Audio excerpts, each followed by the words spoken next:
হবিগঞ্জে বন্যার পানি কমলেও রয়ে গেছে এর ক্ষত।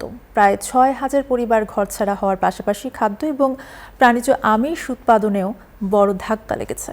খোয়াই নদীর বাঁধ ভেঙে ঢলের পানি লোকালয়ে ঢুকে হবিগঞ্জ সদর, বাহুবল এবং বানিয়াচং উপজেলার বিভিন্ন এলাকা প্লাবিত হয়।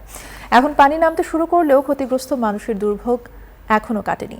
কৃষি, মৎস্য, প্রাণী সম্পদ অধিদপ্তরের প্রাথমিক হিসাব অনুযায়ী মাছের খামার, গোখাদ্য, ফসলি জমি ও প্রাণী সম্পদ খাতে ১০০ কোটির বেশি টাকার ক্ষতি হয়েছে। এর মধ্যে কৃষি খাতে ৫ কোটি ৫২ লাখ, মৎস্য খাতে ৯৫ কোটি এবং প্রাণী সম্পদ খাতে ১২ কোটি টাকার ক্ষতির হিসাব দেওয়া হয়েছে।